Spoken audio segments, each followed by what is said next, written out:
Καλησπέρα σας, κύριε Πρόεδρε, κύριε Βουλευτή, κύριοι Πρέσβεις, κύριοι Επίτροποι, κύριε Επίτροπε, εκλεκτοί προσκεκλημένοι, κύριε Ευρωβουλευτά, εκλεκτοί προσκεκλημένοι, αγαπητές και αγαπητοί συνάδελφοι, αγαπητές φοιτήτριες, αγαπητοί φοιτητές, κυρίες και κύριοι. Όπως γνωρίζετε όλοι, το Πανεπιστήμιο Κύπρου είναι ένας χώρος συνάντησης, όπου χωράνε όλες οι ιδεολογίες και όλες οι απόψεις. Σε αυτό το πλαίσιο και ως φορέα σκέψης και πρόοδου, πάντοτε επιδιώκουμε την ανάπτυξη ενός ολοκληρωμένου διαλόγου για όλες τις πτυχές των θεμάτων που απασχολούν την κυπριακή κοινωνία, συμπεριλαμβανομένης και της πολιτικής ιστορίας της χώρας μας. Η πολιτική σκέψη, αλλά κυρίως οι πρακτικές που την εκφράζουν, είναι ιδιαίτερα δυναμικές. Δεν μπορούμε να εμένουμε σε αυτά που μάθαμε στο παρελθόν, γιατί οι ραγδαίες εξελίξεις μας ξεπερνάνε καθημερινά. Οι ανάγκες του λαού αλλάζουν, οι ισορροπίες της κοινωνίας μετατοπίζονται, οι κοινωνικές τάξεις αναδιοργανώνονται και θεσμοί όπως είναι η οικογένεια και η εκκλησία αλλάζουν μορφή και εισάγουν νέα είδη. Στην Κύπρο, εδώ και δεκαετίες, ζούμε με μύθους. Κάποιοι αρέσκονται στους μύθους, κάποιοι άλλοι προσπαθούν να τους επιβάλλουν στους πολίτες, αλλά υπάρχουν και κάποιοι που απλά φοβούνται να τους εγκαταλείψουν. Ολόκληρα πολιτικά κινήματα έχουν βασίσει την ιδεολογία τους πάνω σε αυτούς τους μύθους. Έχουν κτιστεί πολιτικές καριέρες και έχουν γραφτεί πολυάριθμα βιβλία. Ένας ανοιχτός διάλογος επί όλων αυτών των φαντασμάτων του κυπριακού παρελθόντος σίγουρα θα μας βοηθήσει να επιλέξουμε μόνοι μας ποια είναι η αλήθεια που επιθυμούμε να εστερνιστούμε. Είναι σημαντικό για όλους μας να μάθουμε να συζητάμε ανοιχτά για όλα τα θέματα που μας ξενίζουν ή μας πονάνε σε σχέση με την ιστορία μας, με την ελπίδα ότι μια μέρα θα φτάσουμε στην αλήθεια και θα μάθουμε να ζούμε με αυτήν. Κυρίες και κύριοι, το Πανεπιστήμιο Κύπρου θα συνεχίσει να φιλοξενεί όλες τις φωνές ως ένας χώρος που προστατεύεται η ελευθερία του λόγου και της έκφρασης. Σας ευχαριστώ λοιπόν όλους θερμά που είστε σήμερα εδώ για την παρουσίαση του βιβλίου του κ. Μακάριου Δρουσιώτη και εύχομαι να έχουμε μια παραγωγική και ουσιώδη συζήτηση. Καλή συνέχεια. Σας ευχαριστώ. Το βιβλίο που σήμερα παρουσιάζουμε αποτελεί το τελευταίο μέρος μιας τετραλογίας ερευνητικών εργασιών του Μακάριου Δρουσιώτη που καταπιάνονται με την περίοδο 1960-1977, δηλαδή από την έναρξη της ανεξαρτησίας μέχρι το θάνατο του Μακαρίου.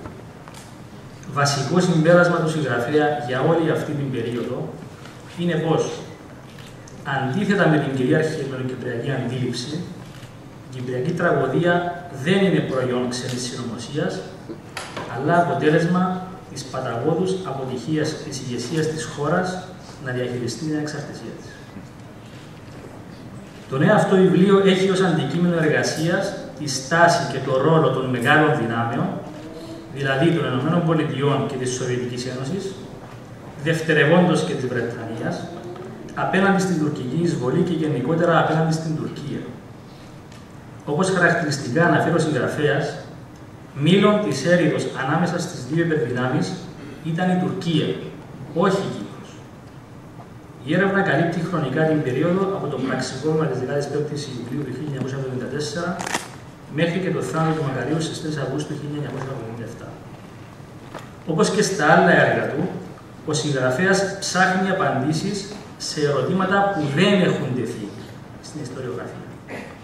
Θέτει ερωτήματα αιρετικά, που κλονίζουν στερεότυπα και πεποιθήσεις και αμφισβητούν την κυρίαρχη ιστορική αυτογνωσία. Κεντρική υπόθεση εργασίας του βιβλίου είναι πως η Σοβιετική Ένωση όχι μόνο δεν υπήρξε ειλικρινής και σταθερός συμπαραστάτης της κυπριακής δημοκρατίας και των θέσεων της ελληνοκυπριακής πλευράς, όπως εμπεδόθηκε στην κοινή γνώμη, αλλά αντίθετα έκλεισε πονηρά το μάτι στην τουρκική εισβολή, προσβλέποντας σε διατάραξη των ελληνοτουρκικών σχέσεων, αποσταθεροποίηση του ΝΑΤΟ, εξασφάλιση προνομιακών σχέσεων με την Τουρκία και διείσδυση στην Νοτιοανατολική Μεσόγειο. Οι επιμέρους υποθέσεις είναι εξίσου προκλητικές. Πρώτον, η τουρκική εισβολή δεν ήταν προϊόν νατοικής ή αμερικανοβρετανικής συνωμοσίας. Ο Κίσινγκερ, ο πανίσχυρος υπουργός εξωτερικών των ΗΠΑ, ναι μεν υπέδειξε προκλητική, τη λέξη προκλητική δική μου, ανοχή στην τουρκική εισβολή για λόγους που αναλύει εκτενώς ο συγγραφέας, ωστόσο δεν την προσχεδίασε και δεν ήθελε να εξελιχθεί με τον τρόπο εξελιχθεί. Δεύτερον, η Βρετανία, δια του Υπουργού Εξωτερικών James Callaghan, ήταν έντονα αντίθετη στην τουρκική εισβολή και ήταν η μόνη ξένη δύναμη που κατέβαλε ειλικρινείς προσπάθειες να την αποτρέψει και στη συνέχεια να περιορίσει τις τραγικές επιπτώσεις της. Τρίτον, τουλάχιστον ο πρώτος γύρος της τουρκικής εισβολής έγινε με την ανοχή της διεθνούς κοινότητας. Ακόμα και ο Μακάριος αποδέχτηκε αρχικά την τουρκική στρατιωτική επιχείρηση ως αντίδραση στο πραξικόπημα και χρειάστηκε να περάσουν τα πρώτα 24 ώρα για να συνειδητοποιήσει ότι πρόκειται για εισβολή με δραματικές συνέπειες και όχι η αστυνομική ενέργεια για την αποκατάσταση της συνταγματικής τάξης. Στο εισαγωγικό κεφάλαιο, ο συγγραφέας αναλύει κριτικά τη στρατηγική του Μακαρίου να επιδιώκει η ανατροπή του πλαισίου της δεσμευμένης ανεξαρτησίας από το 1960 έως το 1974, θέτοντας μη ρεαλιστικούς στόχους, χωρίς τις αναγκαίες συμμαχίες, υπερεκτιμώντας τις δυνατότητες του και υποτιμώντας τους κινδύνους. Λόγω και του αναβαθμισμένου ρόλου που η Τουρκία είχε αποκτήσει στην περιοχή και θεωρώντας ότι ήταν η ελληνική πλευρά που με το πραξικόπημα διατάραξε τις ισορροπίες, ο Κίσινγκερ έκρινε ότι οι ΗΠΑ δεν έπρεπε να εμποδίσουν την Τουρκία στην αποβίβαση στρατευμάτων στο νησί. Ο Κίσινγκερ εκτιμούσε ότι η τουρκική επέμβαση θα εξισορροπούσε το ισοζύγιο δυνάμεων στην Κύπρο και ανέμενε ότι ακολούθως τα ενδιαφερόμενα μέρη θα επιζητούσαν την βοήθεια των ΗΠΑ. Στα πλαίσια αυτού του σχεδιασμού, ο Κίσινγκερ όχι μόνο ανέχθηκε την τουρκική απόβαση, αλλά και παρενέβη με κοινικό και ομό τρόπο, ώστε να αποτραπεί ο ελληνοτουρκικός πόλεμος και η Βρετανία να δείξει αυτοσυγκράτηση. Από τις πηγές που παραθέτει ο συγγραφέας, φαίνεται ότι ο Κίσινγκερ ευνηδιάστηκε από το εύρος της τουρκικής εισβολής και την έκταση των εδαφών που καταλήφθηκαν. Κυρίως, δεν διέγνωσε ότι η Τουρκία είχε διασφαλίσει την ανοχή και της Σοβιετικής Ένωσης, με την οποία άρχισε να οικοδομεί ισχυρούς στενούς δεσμούς. Η Σοβιετική Ένωση ενδιαφερόταν πρωτίστως η Κύπρος να μην απορροφηθεί από τον ΝΑΤΟ, είτε με την Ένωση είτε με τη διπλή Ένωση. Σύμφωνα με τον συγγραφέα, η τουρκική κυβέρνηση διέγνωσε και διαχειρίστηκε αυτή τη σοβιετική ευαισθησία. Έπεισε τη Μόσχα ότι η στρατιωτική επέμβαση σκοπό είχε να ακυρώσει το πραξικόπημα και να εμποδίσει την ένωση με την Ελλάδα. Η διεθνής κοινότητα, η οποία καταδίκασε έντονα το πραξικόπημα κατά του Μακαρίου, σχεδόν στο σύνολό της αποδέχθηκε την τουρκική εισβολή ως μια ειρηνευτική επιχείρηση. Σύμφωνα με τις πηγές που παραθέτει ο συγγραφέας, στο Συμβούλιο Ασφαλείας του ΟΗΕ αλλά και μέσα από την επικοινωνία του Μπρέζνιεφ με τον Νίξον, για τη Σοβιετική Ένωση υπήρχε μόνο το πραξικόπημα, ενώ η τουρκική εισβολή ήταν μια δικαιολογημένη αντίδραση που ματαίωνε τα ελληνικά σχέδια προσάρτησης του νησιού. Ο Μακάριος, μη έχοντας εικόνα της βιαιότητας της τουρκικής εισβολής στα πρώτα 24 ώρα, είχε συμπλεύσει με τη σοβιετική προσέγγιση, θεωρώντας ότι για της τουρκικής επέμβασης θα αποκαθίστατο η συνταγματική τάξη και ο ίδιος την Προεδρία. Ο συγγραφέας εκτιμά ότι ο Μακάριος παραπλανήθηκε από τη Μόσχα. Όχι όμως και η Μόσχα από την Τουρκία. Από τη στιγμή που ξεκίνησε η τουρκική απόβαση, ο έλεγχος των επιχειρήσεων ξέφυγε από τον έλεγχο των πολιτικών και πήγε στα χέρια του τουρκικού στρατού. Από τις πηγές που παραθέτει ο συγγραφέας, προκύπτει ότι ο Κίσινγκερ δεν είχε πλήρη έλεγχο στις αποφάσεις της Τουρκίας, ενώ και ο Ετζεβίτ λάμβανε παρά έδινε οδηγίες στους στρατιούς. Η Κυπριακή κρίση άρχισε να γίνεται ανεξέλεκτη, ενώ η εμπλοκή της Σοβιετικής Ένωσης άρχισε να δημιουργεί σοβαρό πρόβλημα στη Δυτική Συμμαχία. Από τις μεγάλες δυνάμεις, μόνο η Βρετανία ήταν πρόθυμη να αναλάβει δράση κατά της Τουρκίας, διότι είχε συμφέροντα και φυσική παρουσία στο νησί μέσω των βάσεων. Η αμερικανική διπλωματία ακολουθούσε με αφοσίωση τη γραμμή Κίσινγκερ, να μην ασκηθούν πιέσεις στην Τουρκία και έτρεχε προσδοκίες για διπλωματική λύση. Όπως αναλύει ο συγγραφέας, η Σοβιετική Ένωση παρακολουθούσε την τουρκική πολεμική δραστηριότητα στην Κύπρο με απάθεια. Η Τουρκία ήταν αποφασισμένη να διευρύνει και να αντρεώσει τα τελεσμένα επί του εδάφους και η όποια διπλωματία έγινε στη Γενέβη μέχρι και τη δεύτερη φάση της εισβολής της 14 Αυγούστου ήταν για το Θεαθήνε. Ο συγγραφέας υποστηρίζει, παραθέτοντας πηγές, ότι το ενδιαφέρον της Σοβιετικής Ένωσης ήταν να μπλοκάρει τυχόν ελληνοτουρκική συμφωνία στη δεύτερη Γενέβη και επίλυση της Κυπριακής κρίσης στο πλαίσιο του ΝΑΤΟ. Από την πλευρά τους, οι Ηνωμένες Πολιτείες αλλά και η Βρετανία άσκησαν όλη την επιρροή τους για να πιστεί ο Μακάριος να μην αναμειχθεί στις συνομιλίες της Γενέβης και να μην εμποδίσει τον Πληρίδη να αποδεχθεί την τριζωνικότητα. Το βιβλίο αναλύει πώς και γιατί η όλη οργή της ελληνοκυπριακής κοινωνίας για την τραγωδία που ζούσε η χώρα στράφηκε εναντίον της Δύσης. Οι Ηνωμένες Πολιτείες και το ΝΑΤΟ βρέθηκαν εξ αρχής στο στόχαστρο της κριτικής από τον τύπο και τα κόμματα, ενώ η Σοβιετική Ένωση βρισκόταν στο απεόβλητο. Σύμφωνα με τον συγγραφέα, το νέο status quo και η διατήρησή του ήταν μια ιδανική εξέλιξη για τη Σοβιετική Ένωση. Η μη λύση, μετά και την αποχώρηση της Ελλάδας από το ΝΑΤΟ, θα ήταν μια ανοιχτή πληγή στη Δυτική Συμμαχία. Είναι μέσα σε αυτό το πλαίσιο που η Μόσχα ανακοίνωσε ευνίδια στις 20 Αυγούστου του 1974 πρόταση για τη σύγκληση διεθνούς διάσκεψης για το Κυπριακό. Το κίνητρο της Μόσχας, σύμφωνα με το βιβλίο, ήταν να πλήξει τη Βρετανική πρωτοβουλία, να καταγράψει το δικό της ενδιαφέρον και να αποκτήσει θεσμική επιρροή στην Κύπρο. Όμως, ήταν στην Τουρκία που επένδυε για αυτό το στόχο και όχι στην Κύπρο ή στην Ελλάδα. Ο Κίσινγκερ, ωστόσο, εξακολουθούσε να μην βλέπει την πραγματική εικόνα και παρέμεινε προσιλωμένος στην ιδέα ότι ο κίνδυνος για τις ΗΠΑ ήταν μια συμμαχία της Σοβιετικής Ένωσης με την Ελλάδα και τον Μακάριο.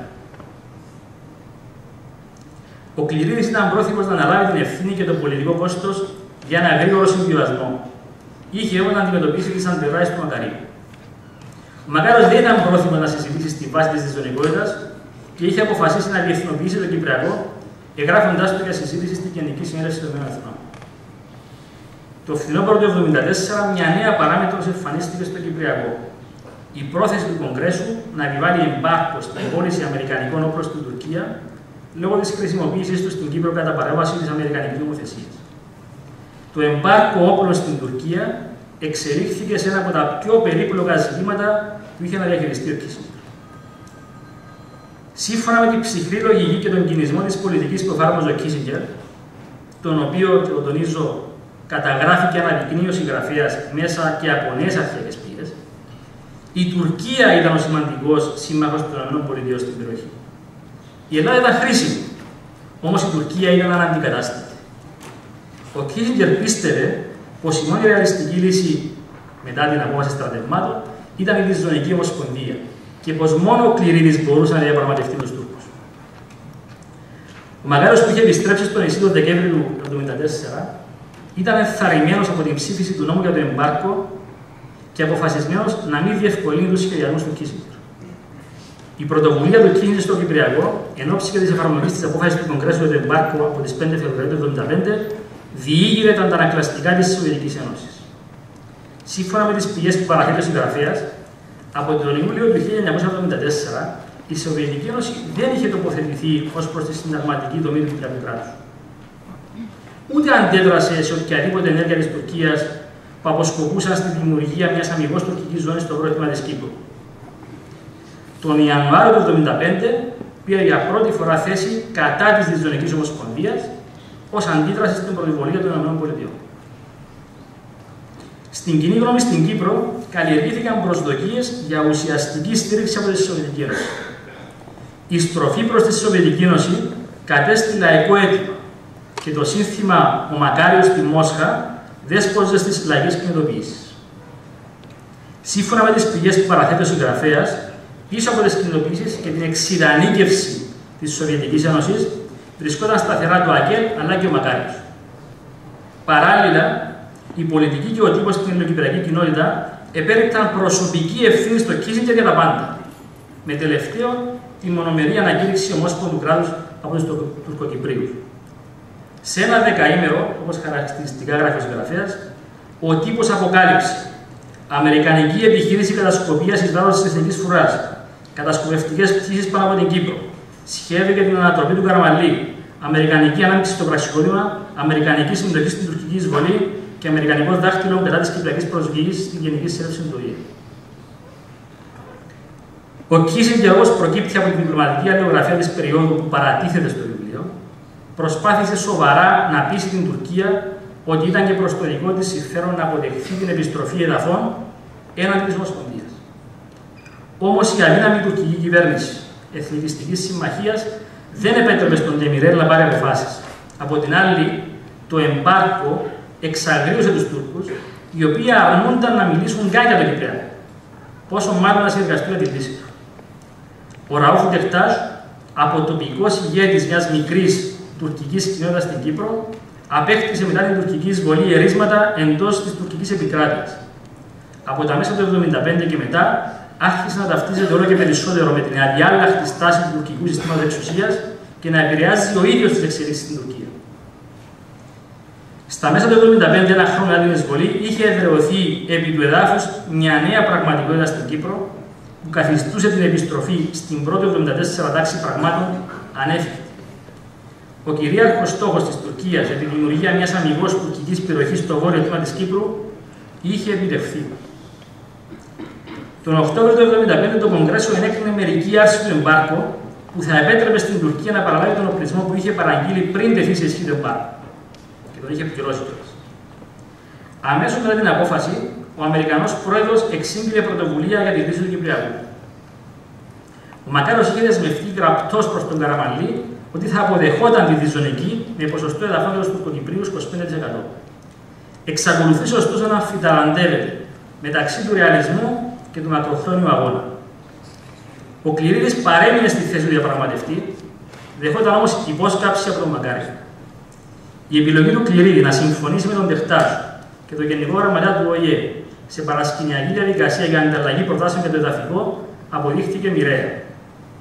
Όπως αναλύει ο συγγραφέας, Μακάριος και Ντεχτάζ συνεργάστηκαν άτυπα ώστε να εκτεθεί και να εξουδετερωθεί πολιτικά ο Κληρίδης. Η τουρκική πλευρά θεώρησε ότι το περιβάλλον ήταν πλέον πιο πρόσφορο, μετά την απομάκρυνση του Κληρίδη, για να αξιοποιήσει το αδιέξοδο και να ολοκληρώσει τα σχέδιά της για εδραίωση του status quo. Παράλληλα, ως αντίδραση και στο αμερικανικό εμπάρκο, η Τουρκία είχε προχωρήσει με τεραστίων διαστάσεων οικονομικά αλλά και στρατιωτικά ανοίγματα προς τη Σοβιετική Ένωση, τα οποία παραθέτει αναλυτικά ο συγγραφέας. Το βιβλίο καταπιάνεται εκτενώς και με τις ζυμώσεις στην ελληνοκυπριακή πολιτική σκηνή.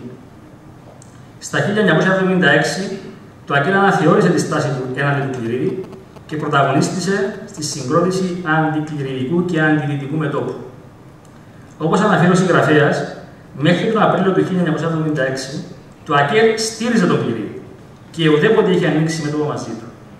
Στο εξής, συμπορεύτηκε με τον πρόεδρο της ΕΔΕΚ Βάσο Λισσαρίδη στο αίτημά του για άμεση παράτηση του Κληρίδη από την Προεδρία της Βουλής με αφορμή τη μυστική συμφωνία με τον Ντεχτάζ, καθώς και στο αίτημα για άμεση προκήρυξη εκλογών. Στην προσπάθεια του να πείσει για τη μη ταύτιση του με το ΑΚΕΛ και μη έχοντας δίπλα του πια τον Κληρίδη, ο Μακάριος άρχισε να στέλνει μηνύματα συνεργασίας με τις ΗΠΑ για λύση της Ζωνικής Ομοσπονδίας έναντι επιστροφής εδαφών. Μετά την εκλογική νίκη του Κάρτερ και την απομάκρυνση του Κίσινγκερ, ο Μακάριος φάνηκε πρόθυμος να συνεργαστεί με τις ΗΠΑ. Ωστόσο, ως απάντηση στο νέο αμερικανικό ενδιαφέρον, η τουρκική διπλωματία επινόησε τις συνομιλίες κυπριακής ιδιοκτησίας υπό την αιγύδα των ΗΠΑ. Στο πλαίσιο της στρατηγικής αυτής, ο Ραούφ Ντεχτάζ κάλεσε τον Μακάριο σε συνάντηση για την εξέβρεση τρόπων να σπάσει το αδιέξοδο στο Κυπριακό. Ο Μακάριος, εκπλήττοντας τους πάντες με την αντίδρασή του, ανταποκρίθηκε θετικά στην πρόσκληση. Αποδεχόμενος την πρόσκληση του Ντεχτάζ, ο Μακάριος εγκαινίαζε τη νέα προσέγγιση του στο Κυπριακό. Στις 27 Ιανουαρίου 1977, στο οίκημα της Ουρφισίπ στο αεροδρόμιο Λευκωσίας, στην παρουσία του ειδικού αντιπροσώπου του Γενικού Γραμματέα του ΟΗΕ Πέρες Ντεκογιά, ο Ντεχτάζ κάθισε μετά από 14 χρόνια απέναντι από τον Μακάριο ως ίσος προς ίσο. Όπως επισημαίνει ο συγγραφέας, το σημαντικότερο αποτέλεσμα της συνάντησης ήταν πως ο Μακάριος ύστερα από 3 χρόνια αντίδρασης στις προτροπές της Δύσης, έκανε το μεγάλο βήμα και αποδέχτηκε τη Ριζοσπονδία Ομοσπονδία. Η μετακίνησή του ήταν μια κίνηση προς τη νέα Αμερικανική κυβέρνηση εν ώψη και της επικείμενης άφηξης στο νησί του Κλάρκ Κλίφτον. Το άνοιγμα του Μακαρίου προς τη Ριζοσπονδία Ομοσπονδία υποστήριξε ανεπιφύλακτα το ΑΚΕΛ. Σύμφωνα με τον συγγραφέα, ο Μεν Μακάριος ευθυγραμμίστηκε με την πολιτική των ΗΠΑ. Το ΔΕ ΑΚΕΛ λάβανε πολιτική καθοδήγηση από τη Σοβιετική Ένωση που ήθελε να αναχαιτήσει τον κίνδυνο δυτικής πρωτοβουλίας. Η ανάμειξη των Αμερικανών θα σήμαινε για την τουρκική πλευρά διασύνδεση του Κυπριακού με τις αμερικανοτουρκικές σχέσεις, ενώ για τους Σοβιετικούς νατοϊκή επιρροή στην Κύπρο. Ο Μακάριος έδωσε οδηγίες στον Τάσο Παπαδόπουλο, νέο διαπραγματευτή, να καταθέσει στις συνομιλίες πρόταση για ριζοσπονδική λύση επί χάρτη και να συμφωνήσει σε συνέχιση των συνομιλιών στην Λευκοσία ανεξαρτήτως της τάσης του τουρκοκύπρου συνομιλητή. Στις 3 Απριλίου 1977, τη μέρα που ο χάρτης, τον οποίο είχε παραδώσει ο Παπαδόπουλος του ΟΝΑΝ, δημοσιεύτηκε στην εφημερίδα Cyprus Mail, ο Μακάριος υπέστη καρδιακό επεισόδιο. Λίγους μήνες μετά, στις 3 Αυγούστου 1977, η καρδιά του Μακαρίου σταμάτησε να χτυπά. Ο θάνατος του Μακαρίου άλλαξε τα δεδομένα στην Κύπρο. Ο Μακάριος, ο οποίος είχε κάνει στροφή στην πολιτική του και ήταν πρόθυμος για ένα συμβιβασμό, πέθανε χωρίς να εκφράσει δημόσια την προτίμησή του ως προς τον διάδοχό του. Φίλες και φίλοι, καταρχάς να διευκρινίσω ότι σκόπιμα απέφυγα να κάνω βιβλιοκριτική. Προτίμησα να κάνω μια παρουσίαση, θεωρώντας ότι πρέπει ο καθένας να διαβάσει το βιβλίο χωρίς προεδιάσεις και χωρίς να έχει υπόψη του σημεία που κατά την άποψη τη δική μου ή άλλων είναι θετικά ή αρνητικά ή συμφωνώ ή διαφωνώ. Πριν κλείσω, δύο παρατηρήσεις. Το βιβλίο αυτό έχει πίσω από την αφήγησή του αμέτρητες ώρες ερευνητικής εργασίας που άρχισε πριν 5 χρόνια σε αρχεία στην Βρετανία και στις ΗΠΑ. Είχα την ευκαιρία να παρακολουθήσω αυτή την προσπάθεια του συγγραφέα μέσα από την φιλική σχέση που έχω. Ακόμα και αν κάποιος διαφωνεί εκ πεποιθήσεως με τις υποθέσεις εργασίας, ή ενδεχομένως δεν συμπαθεί το συγγραφέα, ή ενδεχομένως ενοχλείται από τις πολιτικές του απόψεις και επιλογές, αξίζει να διαβάσει το βιβλίο, αν μη τι άλλο για τον πλούτο των νέων πρωτογενών αρχαιακών πηγών. Δεύτερο, ο συγγραφέας διατυπώνει εξ αρχής και με σαφήνεια τις υποθέσεις εργασίας του και επιχειρεί να τις επιβεβαιώσει μέσα από τις πηγές. Αυτό δεν είναι μεροληψία η προκατάληψη. Αυτό είναι ορθή επιστημονική μεθοδολογία στην προσέγγιση των ιστορικών φαινομένων. Η αξιοπιστία και η εγκυρότητα του επιχειρήματος είναι στην κρίση του κάθε αναγνώστη. Η υποκρίση όμως είναι και όσοι σπέβδουν να κατακεραυνώσουν το βιβλίο, είτε χωρίς να το διαβάσουν, είτε χωρίς να μπαίνουν στον κόπο να τεκμηριώσουν μέσα από πρωτογενείς πηγές τις όποιες ενστάσεις του. Καλό ταξίδι.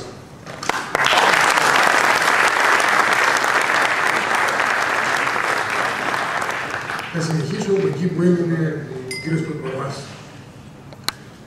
Στο ότι ο συγγραφέας εξ αρχής διατυπώνει σαφώς τις υποθέσεις εργασίας τις οποίες επιχειρεί να τεκμηριώσει με αρχαιακές πηγές. Ο Βασίλης τόνισε αυτό το σημείο για να δείξει ότι αυτή είναι η αξιοπιστία της ερευνητικής δουλειάς. Εγώ θα προχωρήσω ένα βήμα πιο κάτω. Αυτή είναι η ένδειξη της εντιμότητας του συγγραφέα. Επειδή ακούγονται πολλά για το βιβλίο, κάποιοι επιχειρούν να το στιγματίσουν πριν ακόμα διαβαστεί. Και το λέω με πάσα ειλικρίνεια. Επιχειρούν, λένε. Πιστεύω ότι δεν θα γίνει αυτό, διότι θεωρώ ότι έχουμε φτάσει σε άλλα επίπεδα δημοκρατικού διαλόγου. Θεωρώ ότι ακριβώς αυτό το σημείο της εντιμότητας του συγγραφέα, που διατυπώνει εξ αρχής τις υποθέσεις εργασίας και τις κωδικοποιεί ώστε να φτάσει στο τελικό του συμπέρασμα μέσα από ανάλυση αρχαιακών πηγών, είναι η βασική διάσταση όπου το βιβλίο δεν μπορεί εκ των προτέρων να απορριφθεί, αλλά πρέπει να διαβαστεί και να καταλήξει να είναι το υπόβαθρο ενός νέου διαλόγου γύρω από τα κρίσιμα γεγονότα εκείνης της περίοδου. Αυτό θα ήθελα να ήταν η αρχή της δικής μου παρέμβασης. που δεν νομίζω να έχει λόγο να επαναλάβει πολλά από αυτά που ήδη έχει τονίσει ο Βασίλης Πρωτοπαπάς, αλλά θα είναι περισσότερο, όπως υπόθηκε από τον κύριο Διονυσίου, πιο πολιτική. Θεωρώ ότι αυτή η εκδήλωση σήμερα δεν είναι μια παρουσίαση βιβλίου απλώς. Εδώ έχουμε δύο πρωταγωνιστές. Ο ένας πρωταγωνιστής είναι όντως το βιβλίο. Ο άλλος είναι ο συγγραφέας. Γιατί τους διαχωρίζω?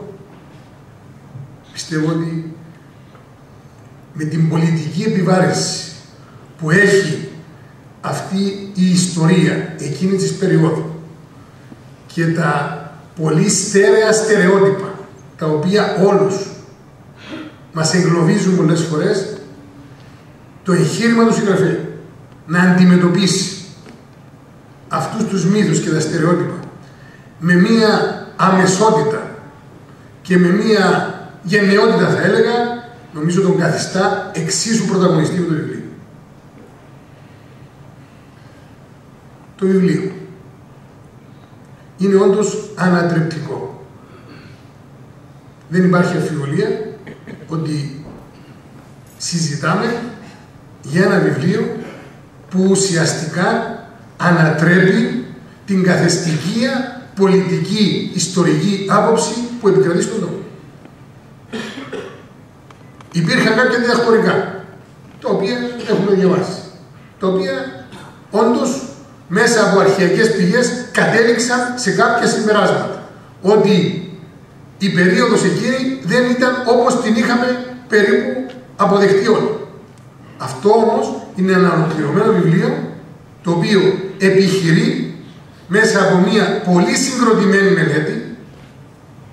Δεν είναι διερευνητική δημοσιογραφία, είναι ιστορική έρευνα. Αυτή είναι η διαφορά. Είναι μια ιστορική έρευνα η οποία χτίζει τούβλο-τούβλο μια ολόκληρη συλλογιστική γύρω από το τι ακριβώς έγινε εκείνη την περίοδο σε σχέση με τις μεγάλες δυνάμεις. Η καθεστική άποψη, η κυρίαρχη άποψη μέχρι τώρα ήταν γνωστή. Ότι οι κακοί δυτικοί, οι Αμερικάνοι και οι Εγγλέζοι, για κάποιους λόγους συμφερόντων τους, αλλά και για κάποιους άλλους ότι περίπου είναι εκγενετείς αθέληνες, γιατί υπάρχει και αυτή η άποψη σε κάποιους κύκλους, αποφάσισαν περίπου ότι η Κύπρος έπρεπε να καταστραφεί. Λοιπόν, όσο και αν αμφισβητήσει κάποιος, και μπορεί, τις αρχαιακές πηγές, όσο και αν θεωρήσει ότι αυτές έχουν μια μεροληψία, εγώ το δέχομαι. Εν τούτης, είναι τόσο τεκμηριωμένες οι πηγές, που τουλάχιστον θα πρέπει να αποδεχτεί ότι αυτή την κυρίαρχη άποψη θα πρέπει να ξανασκεφτεί. Θα πρέπει να ξανασυζητήσει. Θα πρέπει να βρει αντίστοιχες αρχαιακές πηγές από οπουδήποτε, ενδεχομένως από το πρώην Σοβιετικό κράτος, από την Ελλάδα, από την Τουρκία, από οπουδήποτε αλλού, να τις καταθέσει και να ανατρέψει αυτό το συμπέρασμα. Θεμιτό. Αυτή τη στιγμή όμως έχουμε ένα αρχαιακό υλικό, πολύ δουλεμένο, συγκροτημένο, που καταλήγει στα συμπεράσματα. Ότι ναι, κύριε, ο Κίσιγκερ άσκησε μια κοινική πολιτική, ειδικά αφού η πρώτη εισβολή, όπως μάθαμε να τη λέμε, πέτυχε με στόχο να εξισορροπήσει συμφέροντα Ελλάδας και Τουρκίας στην Κύπρο και να καταλήξει σε μια τύπου ομοσπονδία τη ζωνική ενδεχομένως, και αγνόησε μάλιστα ενδεχομένως άλλες παραφιάδες του Αμερικάνικου Υπουργείου Εξωτερικών ή άλλα μπλοκ εξουσίας σε μια περίοδο που λόγω του Watergate είχαμε κενό εξουσίας. Αυτό παραγνωριζόταν μέχρι τώρα. Θεωρείται ότι ήταν μια συμπαγής αμερικάνικη πολιτική σε μια περίοδο, σε μια πολιτική στιγμή όπου όλα ήταν προδιαγραμμένα. Ξεχνούσαμε δηλαδή ότι υπήρχε σε ένα δημοκρατικό πολίτευμα ένα τέτοιο κενό εξουσίας που μπορούσε να αυτενεργήσει κάποιος επίπεδου Υπουργού Εξωτερικών και να ορίσει τα πράγματα εν πάση περιπτώσει όπως αυτός πιστεύει. Μαζί με μια ομάδα ανθρώπων, βέβαια, όχι μόνος. Λοιπόν, ο Μεγάλος Πλουσιώτης, αποδεχόμενος το ρόλο του Κίσιγκερ, αποδεχόμενος τα γεωπολιτικά συμφέροντα της Αμερικής, δεν τα αγνοεί, δεν τα αρνείται. Ίσα-ίσα, με όλα αυτά που λέει, έρχεται να υπομνήσει, έρχεται να εστιάσει την προσοχή όχι σε συναισθηματικές αντιλήψεις πολιτικής ανάλυσης, όχι σε λογικές σαρθουγένους και αντιδυτικισμού πρωτογόνου. Έρχεται να συζητήσει στη βάση των ρεαλιστικών γεωπολιτικών συμφερόντων. Πιστεύω ότι η μεγάλη αξία του βιβλίου είναι αυτή. Δεν έχει ούτε φιλοδυτικισμό, ούτε αντιρωσισμό. Έχει αρχαιακές πηγές που οδηγούν όλους μας να σταματήσουμε πλέον να σκεφτόμαστε με τη λογική του αντί. Να σκεφτόμαστε με βάση ότι αυτά είναι τα συμφέροντα, αυτές είναι οι γεωπολιτικές δυνατότητες, αυτά είναι τα δεδομένα. Και εκεί οδηγεί η ορθολογιστική, η μαθηματική κατά την άποψη της ανάλυσης. Γιατί προσωπικά είμαι και της λογικής του αναπόφευκτου στις διεθνείς εξέλιξεις. Υπάρχει μια θεωρία του αναπόφευκτου, η οποία στη δική μας περίπτωση ίσως επισφραγίζεται ως θεωρία, με τη δράση βέβαια και τον ρόλο κάποιων ανθρώπων ως πρωταγωνιστών. Ο Μακάριος Λουσιώτης λοιπόν απομυθοποιεί, ανατρέπει τους παραδοσιακούς μύθους και ισχυρίζεται μέσα από τις πηγές του ότι το παιχνίδι που παίχτηκε από τις 15 Ιουλίου 1974 μέχρι 3 Αυγούστου του 1977 δεν ήταν ένα παιχνίδι συνωμοσίας, συνωμοτικών ενεργειών εναντίον της Κύπρου, αλλά ένα παιχνίδι γεωπολιτικής σύγκρουσης στην Ανατολική Μεσόγειο με στόχο ευρύτερα συμφέροντα που κατά βάση ήταν συμφέροντα που αναδείχθηκαν στην περίοδο του ψυχρού πολέμου. Μια παρένθεση, είναι πολύ επίκαιρη αυτή η διάσταση, διότι προσωπικά πιστεύω ότι οδηγούμαστε σιγά σιγά μετά τις τελευταίες εξελίξεις στην Ουκρανία σε μια αντίστοιχη περίοδο ψυχροπολεμικής λογικής. Φοβάμαι ότι ήδη έχουμε εισέλθει σε μια τέτοια περίοδο. Γι' αυτό το βιβλίο είναι και επίκαιρο και ενδεχομένως όσους ασχολούνται συστηματικά με την πολιτική, τη δημοσιογραφία, την πολιτική ανάλυση, να είναι και συγκεκριμένος μπούσουλας για προσανατολισμό εν ώψη εξελίξεων που έρχονται. Το δεύτερο σημαντικό γεγονός, πέραν του ότι αποδόμησε μια λογική συνωμοσιολογικής θεωρίας, είναι ότι έφερε στα μέτρα της μια σχέση πολύ βαριά φορτισμένη, τη σχέση Ρωσίας-Κύπρου, Ρωσίας-Ελληνισμού, Σοβιετικής Ένωσης Κύπρου. Είναι μια πολύ βαριά σχέση ιστορικά, είπα πριν για το Ξανθογένος, μπορεί ο καθένας να φτάσει να συζητήσει ακόμη και τα γνωστά βιβλία που έχουν σχέση με τον Μεγάλο Πέτρο, με τους Τσάρους, με τη σχέση με τον Βυζάντιο. Εν πάση περιπτώσει, αυτή η σχέση μέσα στο βιβλίο, μέσα από αρχαιακές πηγές, επαναλαμβάνω μονότονα, παίρνει τις σωστές της διαστάσεις. Ότι είναι μια σχέση συμφερόντων. Είναι μια σχέση διεθνών σχέσεων στη βάση όλων των διεθνών σχέσεων που έζησε η ανθρωπότητα από τον καιρό του Θουκυδίδη. Δεν είναι μια σχέση όπου είτε η μαμά Ρωσία είτε οποιοδήποτε άλλος επιχειρεί να διασφαλίσει το δίκαιο ή το μικρό λαό της Κύπρου, τη μικρού λαμπερούνα Κύπρου. Αυτά είναι αφέλειες, επιπολαιότητες που δυστυχώς κυριάρχησαν για χρόνια στο πολιτικό στερέο. Και το μέγα ερώτημα που θέτω και στον εαυτό μου, αλλά και σε όλους μας, ήταν όλα αυτά μαζί με την καλλιέργεια του αντιδυτικισμού που προήλθε από αυτή τη συνωμοτική θεωρία, τη συνωμοσιολογία, πόσο επηρέασαν τις πολιτικές εξελίξεις ή ιστορικές αποφάσεις. Πόσο εγκλώβησαν το πολιτικό σύστημα και την κοινωνία να κινείται σε τέτοιες λογικές και φιλοσοφίες.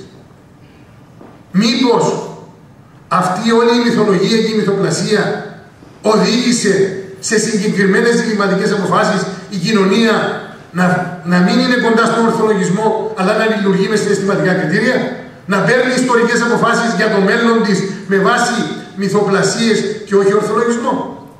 Είναι ερώτημα που δεν θα το λύσει κανείς Τα θέτω ως ερωτήματα γιατί πιστεύω ότι θα πρέπει να μας απασχολούν συνέχεια, ειδικά σε μια περίοδο που επίκυνται πολύ σκληρές διλημματικές αποφάσεις.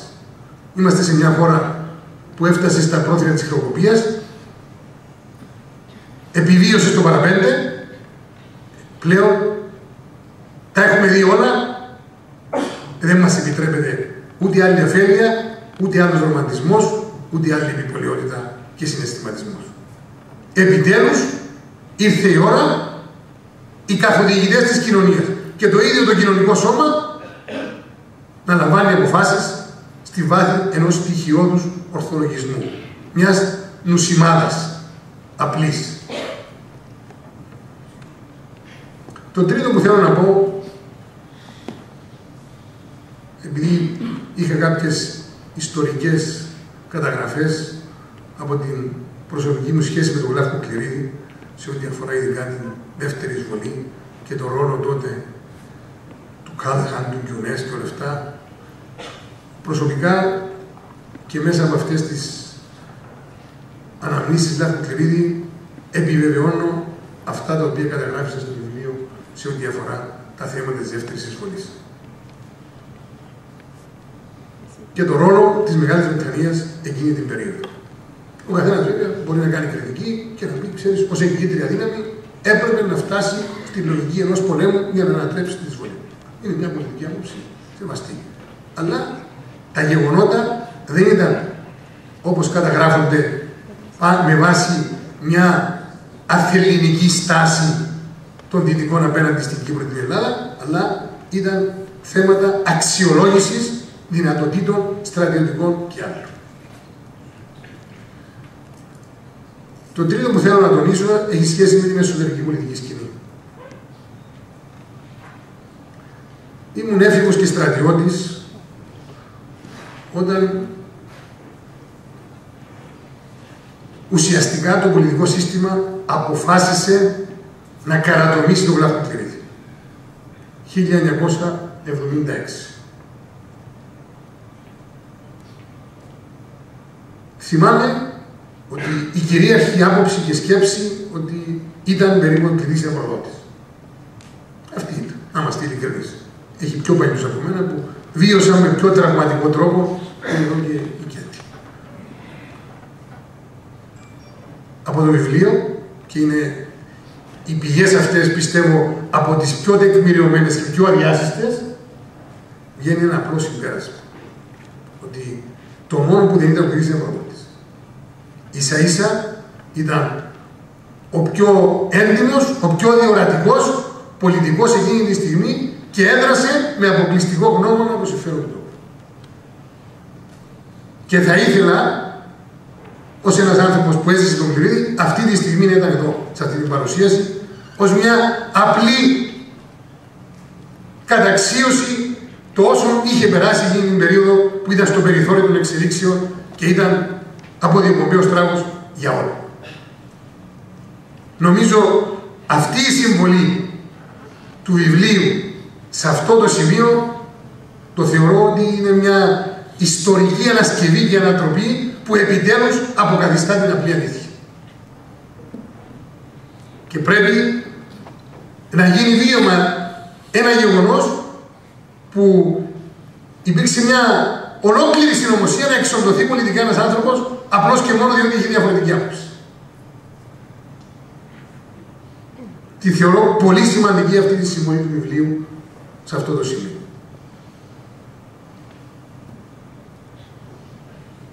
Καταλήγω λέγοντας, γιατί μπορείς να μιλάς επί ώρα για το βιβλίο και απλώς θα είσαι φλίαρος. Ότι μπορεί να αμφισβητήσεις το βιβλίο. Μπορείς να πεις ότι υπάρχει παραπλανητική προσέγγιση σε ό,τι αφορά την αξιοποίηση των αρχαιακών πηγών. Μπορείς χίλια δυο. Δεν μπορείς να το προσπεράσεις. Θεωρώ ότι μαζί με τον πρωταγωνιστή, τον συγγραφέα, είναι τέτοια η τομή που ενδεχομένως να γίνει το υπόβαθρο για να χτιστεί ένας νέος δημόσιος διάλογος, ιστορικός διάλογος γύρω από το πώς πορευόμαστε σε αυτόν τον τόπο. περιμένω αντιδράσεις οι οποίες θα τεκμηριώνουν άλλη αντίθετη πολιτική εκτίμηση και θα είναι προς το συμφέρον του διαλόγου. Όμως, εάν επιχειρηθεί από οποιουσδήποτε μία λογική κάψιμο στη φωτιά ως κάτι που ανατρέπει τα στερεότυπα και τους μύθους μας, τότε δεν θα πισωγυρίσουμε απλώς, νομίζω θα μείνουμε κολλημένοι σε αυτά που μας έφερε στην καταστροφή. Τελειώνοντας, θα ξαναθέσω το ερώτημα που με απασχόλησε από την πρώτη σελίδα του βιβλίου μέχρι το τέλος. Εάν αυτή η μυθολογία, η μυθοπλασία, η ανάδειξη των στερεοτύπων δεν ήταν έτσι όπως τα πιστεύαμε για πολλά χρόνια, η μοίρα της Κύπρου θα ήταν ίδια? Η κοινωνία θα έπαιρνε αποφάσεις με βάση αυτές τις μυθολογίες ή θα ήταν σε εντελώς διαφορετική κατεύθυνση? Ευχαριστώ πολύ. Αυτό είναι γεγονός. Ταυτόχρονα κάθε μελέτη είναι μια γνώμη, εφόσον μιλάμε στα πλαίσια επιστημονικής αντίληψης. Δεν μιλάμε για αλήθειες, μιλάμε για γνώμες που βασίζονται σε κάποιες τεκμηριώσεις. Μιλώντας τώρα για τον ρόλο των μεγάλων δυνάμεων σε σχέση με το Κυπριακό, πρώτη τοποθέτησή μου θα είναι το εξής. Το Κυπριακό από την γέννησή του ως πρόβλημα, από τέλη του δεκαετία του 50, είναι ένα πρόβλημα εντός της δυτικής οικογένειας. Είναι ένα ενδοδυτικό πρόβλημα. Όπως ονομάζουμε στα ελληνικά το West-West conflict. Έτσι. Άρα, ελάχιστο χώρο είχε η Σοβιετική Ένωση να επηρεάσει άμεσα τον Κυπριακό. Όταν λέω το Κυπριακό ήταν ένα πρόβλημα της δυτικής οικογένειας, να εξηγήσω τι εννοώ. Πρώτον, όλοι οι μέλη του προβλήματος, Μεγάλη Βρετανία, Ελλάδα και Τουρκία, ανήκουν στον ΝΑΤΟ. Δύο αρχηγοί των δύο κοινοτήτων, τέλη του δεκαετία του 50, είναι αυστηρά αντικομμουνιστές και όλοι προσδοκούν και πιστεύουν σε δυτικές αξίες. Αυτό είναι το πλαίσιο με το οποίο, σε αυτό το πλαίσιο εμφανίζεται το Κυπριακό. Λοιπόν, για να λυθεί το πρόβλημα μέσα από την οικογένεια, καταλήξαμε σε συμφωνίες Ζηρίχη-Λονδίνου. Κατά μένα, αντιδυτικισμός και αντιαμερικανισμός σε την κυπριακή κοινότητα ξεκινάει με συμφωνίες της Ζηρίχης και Λονδίνου, όπου αντιλαμβάνονται αυτό τους ότι αδικήθηκαν από τις δυτικές δυνάμεις. Ανοίγματα του Μακαρίου προς τον δυτικό κόσμο ξεκινάει μετά το 1906. Πρώτη τοποθέτηση, θεωρητική. Ιδιαίτερα Ηνωμένες Πολιτείες κατά τη διάρκεια του ψυχρού πολέμου βλέπουν ζητήματα αυτά στα πλαίσια του ψυχρού πολέμου και με πολύ στενή αντίληψη των συμφερόντων κατά τη διάρκεια του ψυχρού πολέμου. Δηλαδή θέλουν να ενωθούν οι μέρη σε ένα γενικό συμφερόν που έχει να κάνει υπεράσπιση των συμφερόντων των δυτικών κόσμων. Όμως, οι παίκτες είναι εθνικές οντότητες. Είναι εθνοκράτη. Ελλάδα, Τουρκία. Δύο κοινότητες είναι εθνικές κοινότητες. Έχουν εθνικές πεποιθήσεις, ιστορικά οράματα και διεκδικήσεις. Στην ουσία του Κυπριακού βρίσκεται η σύγκρουση των συγκεκριμένων εθνοτικών ομάδων ή εντοτήτων, Ελλάδα, Τουρκία, Ελληνοκύπρια και Τουρκοκύπρη, από τη μια, εθνικές επιδιώξεις, συγκρουμένες, και από την άλλη, επιτρέψτε μου να πω, μια επιφανειακή αντίληψη των δυτικών να λύσουν αυτά τα ζητήματα στα πλαίσια του ψυχρού πολέμου και μόνο με τα συμφέροντα του ψυχρού πολέμου. Η Ζηρίχη είναι ένα παράδειγμα. Τρεις κράτη ενώθηκαν, Μεγάλη Βρετανία, Ελλάδα, Τουρκία, λύσταν το Κυπριακό σε μια αντικομμουνιστική βάση. Υπόγραψε και ο Καραμανλής και Μπεντερές μια συμφωνία μυστική, μάλιστα που δεν ανακοινώθηκε ποτέ, για να καταπολεμήσουν τον κομμουνισμό. Όμως, αυτή η ίδρυση του κράτους της Κύπρου ίσως έλυσε την διένεξη μεταξύ Ελλάδας, Τουρκία και Κύπρου, όμως δεν την έλυσε μεταξύ δύο κοινοτητών. Αυτό το πράγμα αγνοήθηκε εντελώς. Λοιπόν, μπήκαμε στην δεύτερη φάση της κρίσης 1964, όπου ξαφνικά πάλι εθνικές επιδιώξεις και πολιτικός των μεγάλων δυνάμεων βρεθήκαν σε διάσταση. Πάλι για τα δυτικά συμφέροντα ή συμφέροντα στα πλαίσια του ψυχρού πολέμου έπρεπε να βρεθεί μια λύση. Δοκιμάστηκαν διάφορα πράγματα. Πρώτη μεγάλη αμερικάνικη πρωτοβουλία, για παράδειγμα, που ξεκινάει το 1964 με τον George Bush. Δεν οδηγά πάλι πουθενά. Ίσως αυτή τη φορά βλέπουμε μια κίνηση προς την ελληνοκυπριακή πλευρά. Δηλαδή να ικανοποιηθεί η ελληνοκυπριακή πλευρά, γιατί αδικήθηκε 60. Ξαφνικά βλέπουμε τους Αμερικάνους διπλωμάτες να μιλήσουν για το δικαίωμα αυτοδιάθεσης και ψηφίας, ας να δώσουμε λίγο παραπάνω σε Ελληνοκύπριους. Εκείνη τη στιγμή, βεβαίως, τα χαλάνε με την Τουρκία. Και όπως ο Μακάριος μετά από 60 πάει προς Ανατολάς, όποιος εθνικός παίχτης είναι δυσαρεστημένος, πάει προς τη Σοβιετική Ένωση. Να λοιπόν, αυτή τη φορά είδαμε την Τουρκία δίπλα από τη Σοβιετική Ένωση. Και μάλιστα η Σοβιετική Ένωση να συμφωνήσει με τη διαλύση της Ομοσπονδίας 1964-65.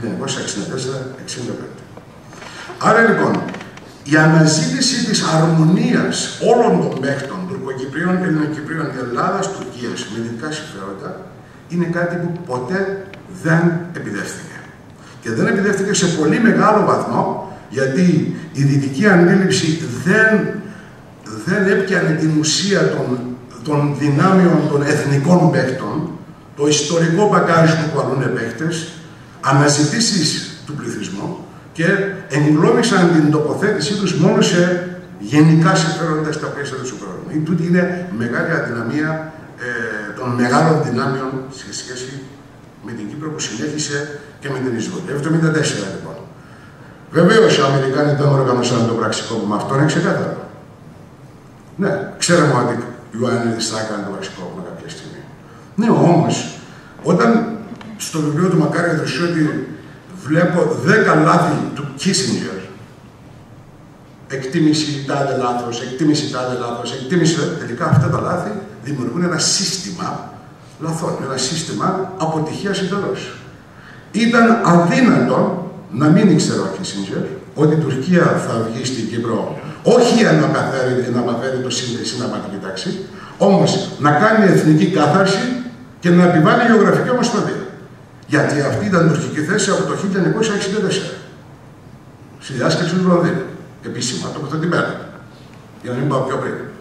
Άρα λοιπόν, βλέπουμε ότι ενώ η Μεγάλη Βρετανία, όπως πολύ ωραία περιγράφει ο Μακάριος, προσπαθεί να αναγνωρίσει τον Μακάριο ως πρόεδρο, να κρατήσει τη συνταγματική τάξη και σε έναν βαθμό και η Τουρκία και ο Ζιβίτς στην πρώτη φάση του φλερτάρει με την ιδέα, έρχεται ο Kissinger και σταματά αυτή την πολιτική, σας παρακαλώ. Αυτό τι έσυγε. Εσύ με go ahead. Άρα αυτό είναι πάρα πολύ σημαντικό. Τώρα, γιατί ο Kissinger έκρινε πάλι επιφανειακά ψυχροπολεμικά ότι σε περίπτωση που θα επανέλθει ο Μακάριος πίσω, πάλι η Κύπρος θα καθοδηγείται προς κομμουνιστικές επιλογές, προς την επιλογή της Σοβιετικής Ένωσης. Ουσιαστικά μια πολύ επιφανειακή αντίληψη, γιατί ούτε οι κομμουνιστές της Κύπρου απειλούσαν τα δυτικά συμφέροντα, ούτε καν ο Μακάριος, ιδιαίτερα μετά από 1968. Άρα υπάρχουν σοβαρά ζητήματα. Αυτά τα έλεγα είναι ίσως στοιχεία που πρέπει να κρατήσουμε πώς διαχειρίστηκαν το Κυπριακό οι μεγάλες δυνάμεις, ιδιαίτερα τώρα, ως προς το εσωτερικό φαινόμενο. Συμφωνώ απόλυτα ότι και το βιβλίο μας έδωσε πολλά στοιχεία να αναγνωρίσουμε πώς συμπεριφέρονται οι εθνικές παίκτες, πώς αντιλαμβάνονται, πώς διαμορφώνουν την πολιτική. Εδώ έχουμε δύο ξεκάθαρα πράγματα. Το πρώτο είναι ένα μαξιμαλισμό που εκδηλώθηκε 1964 και μετά από το Μακάριο, το οποίο δεν μπορούσε με κανέναν τρόπο να συναρμονιστεί και με τα συμφέροντα της Τουρκίας και των υπολοιπών, ούτε με την αμερικάνικη πολιτική. Ο λόγος ήταν επειδή ήταν μια μαξιμαλιστική πολιτική. Στη δεδομένη στιγμή δεν υπήρχε σωστή εκτίμηση τι ήταν πραγματοποίηση. Όπως έλεγε ο ίδιος, Έλληνο-Κύπροι ήταν κράτος, Τούρκοι ζούσαν σε 3% του εδάφου της Κυπριακής Δημοκρατίας, γιατί να βιαστεί η λύση. Δεν βιάστηκε ποτέ η λύση. Ενώ όλα μας δείχνανε, ιδιαίτερα μετά από ανατροπή του Γιώργου Παπαντόπουλου και Ιωαννίδη, ότι θα προκύψει το Αξιτόπουλο. Όμως δεν βιάζεται. Ενώ η τουρκική πλευρά δέχτηκε 13 σημεία του 1963, κάνει πίσω λοιπόν από τα συμφέροντα και τα δικαιώματα εξασφάλισης της Σύνταγμας της, δέχεται να πάει πίσω από αυτά. Ο Μακάριος δεν δείχνει καμιά ευελιξία. Μέχρι στην πεσιτονική πτώση. Αυτή η ίδια συμπεριφορά, επιτρέψτε μου να πω, εκδηλώνεται αμέσως μετά από την ιστορία με την τουρκική πλευρά. Μοιάζει πάρα πολύ η συμπεριφορά του Μακαρίου πριν το 1974 με την στάση της τουρκικής κυβέρνησης μετά την ιστορία. Προσπαθούν όλοι να πείσουν την Τουρκία ότι δικοινοτική δυσοδική ομοσπονδία είναι πρόταση τουρκική, είναι καλά για εσάς, για τα συμφέροντά σας. Κάνετε ένα βήμα να γνωρίσουμε το Κυπριακό. Είναι η τουρκική πλευρά που δεν κάνει το βήμα. Ο Μακάριος, αν καταλαβαίνετε, βέβαιος μεταξύ πολυπεριφερειακής και διζωνικής όμως, δέχεται στην ουσία τη διζωνικότητα, όπως το δείχνει και το βιβλίο. Από το 1975 μάλιστα θέλει να πάρει εδάφους. Όμως μια Τουρκία και ένα τεκτάς που δεν συζητούν για επιστροφή εδάφους. Και για έναν απλό ρόλο. Σουλεϊμάν Ντεμιρέλ, μετά από το Bülent Ecevit, δεν θέλει να δώσει εδάφους σε Ελληνοκύπριους, γιατί λέει, όπως λέει ο ίδιος άλλες φορές τώρα κανένα φορά, τα έπιασε ο Ecevit και να τα δώσω εγώ για να χάσω εκλογές. Λοιπόν, με τόση αντίληψη και στενή, τέλος πάντων, μαξιμαλιστική, λειτουργούσαν και τουρκικές πολιτικές ηγεσίες μετά από το 2004 και αφήσαν την προοπτική της ομοσπονδιακής λύσης που κατά βάθος και στην ουσία είναι τουρκική πρόταση να μην πραγματοποιηθεί ποτέ. Να τελειώσω λέγοντας το εξής. 1977, όπου τελειώνει το βιβλίο, και βάζουμε ένα βιβλίο από μια άλλη σκοπιά, για την ελληνοκυπριακή πλευρά υπάρχει ένα τραγικό momentum. Γιατί χάνουν και τους δύο ηγέτες οι Ελληνοκύπριοι που θέλουν να λύσουν το Κυπριακό σε αυτό το σημείο. Πεθαίνει ο Αρχιεπίσκοπος Μακάριος και ένα χρόνο πριν αποκλείεται από την πολιτική ζωή ο Κλαφικός Κρήτης. Ουσιαστικά αυτή η κοινότητα έχασε και τους δύο ηγέτες σε ένα χρόνο. Αυτό οδήγησε την ελληνοκυπριακή κοινότητα σε μια κρίση νομοποίησης της επιλύσης. Σε ένα βάθος κρίση. Πιστεύω που μέχρι σήμερα επηρεάζει τα γεγονότα. Ένα σημαντικό στοιχείο να αναφέρω που βγαίνει από το βιβλίο, πολύ σωστά και πολύ ωραίο, πόσο ο Ραούφ Ντεμιτάς εξελίσσεται σε ένα σημαντικό παράδειγμα. Μάλιστα, ο Ετσμέν Μπαρουτσού ο ίδιος, υπεύθυνος του Υπουργείου Εξωτερικών για το Κυπριακό, αυτός που αποκεφάλισε συμβολικά τον Κλαφικό Κρήτη, γιατί είναι αυτός που έδωσε τη χάρτη σε δημοσιότητα και όχι ο Ντεμιτάς, Ετσμέν Μπαρουτσού, μάλιστα περιγράφοντας ότι τον Κλαφικό Κρήτη θεωρούν ως ένα ηγέτη της λύσης από τη Δύση, πως ασκούν πιέσεις, ας ξεφορτωθούμε αυτό. Δηλαδή, αναζητούν τη διαλεκτική των αρνητικών πολιτικών. Έτσι, και το χτίζουν αυτή την πολιτική. Ο Ετσμέν Μπαρουτσού ο ίδιος λέει, μετά την εισβολή, αναφορά στο βιβλίο του Μακάριου του ό,τι κάνω. Αυτός ο Ραούφ Ντεμιτάς άλλαξε πάρα πολύ. Έχει γίνει άλλο άνθρωπο. Έχει γίνει ένα καινούριο Μακάριο. Αναφορά από το βιβλίο του Μακάριου του. Άρα λοιπόν, τελειώνοντας, και εσωτερικές εθνικές δυνάμεις της κάθε οντότητας, λόγω λαϊκισμού και επιφανειακή αντίληψη των μεγάλων δυνάμεων για να λύσει το Κυπριακό μόνο στα πλαίσια της λογικής του ψυχρού πολέμου, μας άφησε ως εδώ χωρίς λύση. Μόνο μια τέτοια σύμπραξη μπορούσε να κρατήσει μια τέτοια αναμαλία για μισό αιώνα ζωντανό. Ευχαριστώ πολύ.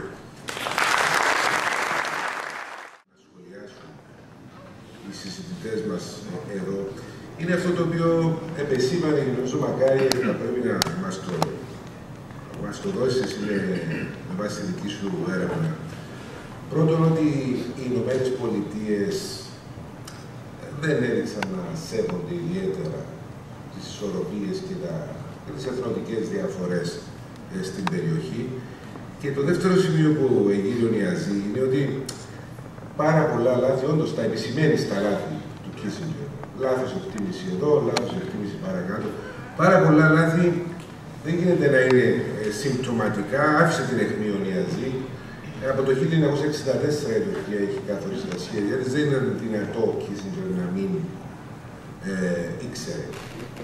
Και επίσης δεν ήταν δυνατό να μην ήξερε ότι ο Μακάριος δεν ήταν πραγματική απειλή προς την ίδια την Δυτική Συμμαχία.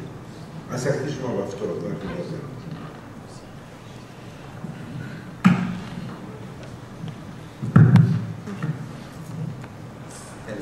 Καταρχήν ευχαριστώ που είσαστε εδώ.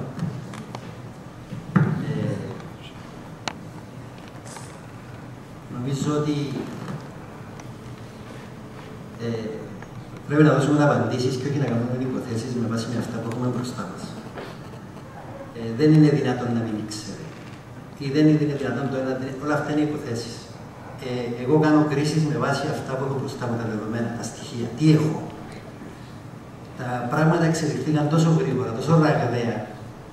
Μια βασική υπόθεση είναι η εξής. Το πραξικόπημα της 15ης Ιουλίου ήταν ένας ευθυνδιασμός για τις ΗΠΑ. Ήταν ένας ευθυνδιασμός προσωπικά για το Κίσινγκερ. Οπότε μέσα σε κάποια 24 ώρα, όταν η Τουρκία αποφάσισε στις 16 Ιουλίου αποφάσισε ότι αποβιβάζεται στις 20 στην Κύπρο και ήταν αντιτεθισμένο γεγονός και ήταν δεδομένο, έπρεπε να διαχειριστεί αυτή την πραγματικότητα. Και σαν μια μεγάλη χώρα σε μια υπερδύναμη, στάθμισε τα δεδομένα. Τι κάνω, τι κερδίζω και τι χάνω. Τι κάνω. Κάνω πόλεμο στην Κύπρο για την Τουρκία, θα χάσω την Τουρκία προς τη Σοβιετική Ένωση. Τι σημαίνει. Είχαμε τον ψυχρό πόλεμο, είχαμε την κρίση στη Μέση Ανατολή, είχαμε τον πόλεμο του 1973, είχαμε την Τουρκία να κάνει ανοίγματα συνέχεια προς τη Σοβιετική Ένωση με τις παρεσχήδιες πωλήσεις. Οπότε σταθμίζοντας τα δεδομένα, είπε ότι δεν είναι προς το συμφέρον μου να κάνω κρίση με την Τουρκία. Δεν ήταν ότι εντάξει, άφησε το εκείνο και έκαμε το άλλο. Έκαμε ένα πολιτικό σχεδιασμό, ο οποίος, όπως γράφω στο βιβλίο μου στο τέλος, απέτυχε. Ο ίδιος παραδέχτηκε ότι το Κυπριακό ήταν το μεγαλύτερο το διπλωματικό σφάλμα. Το παραδέχτηκε ότι έκαμε λάθος εκτίμηση. Αλλά αυτό δεν ήταν, το οποίο έβολαψε πρώτα και κύρια τα συμφέροντα των ΗΠΑ. Και ένα από τα βασικά συμπεράσματα του βιβλίου, πιστεύω εγώ, είναι ότι ενώ ο Κίσινγκερ έδωσε μεγάλη προσοχή υπέρμετρη στον κίνδυνο της συνεργασίας του Μακαρίου με τη Σοβιετική Ένωση, αυτή είναι η μικρή εικόνα. Η μεγάλη εικόνα ήταν η συνεργασία της Τουρκίας με τη Σοβιετική Ένωση και αυτό το έχασε, αυτόν τον στόχο. Δεν το είδε αυτόν τον κίνδυνο και παίζοντας με τον Μακάριο, πιέζοντας τον Μακάριο λόγω του κινδύνου του προς τους Σοβιετικούς, τον έσπροχνε όλο και περισσότερο προς τη Σοβιετική Ένωση και άφηγε χώρο στο να εξελιχθεί αυτή η λυκοφιλία, διότι περί λυκοφιλία σε πρόκειτο μεταξύ της Τουρκίας και της Σοβιετικής Ένωσης. Και αν δείτε, έκανα μια συζήτηση πριν μερικές μέρες, μου λένε ποιος κέρδισε από αυτή την ιστορία, ποιος έχασε και ποιος κέρδισε. Εγώ τους λέω όλοι χάσαμε από αυτή την ιστορία. Χάσε και η Τουρκία. Τι κέρδισε η Τουρκία. Αν δείτε το κόστος που είχε το πολιτικό, το διπλωματικό, το οικονομικό στην Κύπρο, είναι τεράστιο. Οι Τουρκοκύπροι τι κέρδισαν. Κινδυνεύουν να αφανιστούν ως κοινότητα. Οι Ελληνοκύπροι έχουν χάσει τα πάντα. Η Ελλάδα μπήκε σε αυτήν την ψυχρό στον ανταγωνισμό των εξοπλιστικών με την Τουρκία 40 χρόνια. Το ΝΑΤΟ 40 χρόνια δεν συνήλθε. Ακόμα και τώρα που μιλούμε, δεν μπορεί να υπάρξει ομαλή συνεργασία μεταξύ Ευρωπαϊκής Ένωσης και ΝΑΤΟ λόγω Κυπριακού. Ένας κέρδισε. Και αυτή είναι μια αντικειμενική πραγματικότητα. Από αυτήν την κρίση κέρδισε η Σοβιετική Ένωση, η οποία έπαιξε αυτό το παιχνίδι με αυτόν τον τρόπο, κέρδισε και με έναν τρόπο, εγώ λέω επιτίδιο, που μας έχει πείσει όλους ότι ήταν στο πιο σταθερό μας σύμμαχος. Ενώ ήταν σε πλήρη συνεννόηση και συνεργασία και έκαμε πλάτες στην Τουρκία για την εισβολή. Δηλαδή είναι απίστευτα τα πράγματα που έχουν γίνει. Και εμείς περιμέναμε τον Μακάριο να πάει στη Μόσχα για να απελευθερώσει την Κύπρο χρόνια μετά. Οι Αμερικάνοι μας είπαν τι έπρεπε να κάνουμε κατά την άποψή τους. Μας είπαν το 1964 τι έπρεπε να κάνουμε. Μας είπαν το 1967. Σταμάτησαν η εισβολή το 1964. Σταμάτησαν το 1967. Μετά από κάθε παρέμβαση μας έλεγαν και ποια ήταν η άποψη τους τι πρέπει να κάνουμε. Εμείς δεν το κάνουμε. Και μετά το 1974 το παιχνίδι παίχτηκε με άλλους όρους. Οπότε παίξαμε και χάσαμε. Δεν είχαμε σύμμαχους το 1974 διότι δεν είχαμε αξιοπιστία. Δεν διαχειριστήκαμε καλά τις σχέσεις μας τα χρόνια που είχαν προηγηθεί. Αυτά τα πράγματα πρέπει να μας απασχολήσουν και όχι αν έξερε, πόσο έξερε, ποιος του το είπε, τι άκουσε. Ξέρουμε τι ξέρουν ο Κίσικερ. Ξέρουμε τα πάντα τι ξέρουν ο Κίσικερ. Διότι για καλή τύχη των ερευνητών είχε ένα σύστημα ο ίδιος καταγραφής των τηλεφωνικών του στην διαλέξεων και της διπλωματικής τους αλληλογραφίας. Τα αποδελτίωνε μετά για σκοπούς για να έχει reference και υπάρχουν όλα αυτά. Δηλαδή υπάρχουν και ταινίες. Ακούς το Κίσικερ να μιλά στις 19 Ιουλίου με τον Υπουργό Άμυνας των ΗΠΑ, τον ακούς του τηλέφωνο και να λέει ότι ρίχνουν βόμβες, μα ποιοι. Δηλαδή ήταν ευθυνιασμός, δηλαδή περίμενε μια μικρή αστυνομική επιχείρηση να ανέμαχτη κλπ. Όμως και η Σοβιετική Ένωση είπε του μακάρι ότι η αστυνομική επιχείρηση να γίνονται στην Κύπρο. Μπας υπερψηλέ, μπορεί να διαβάσεις το βιβλίο.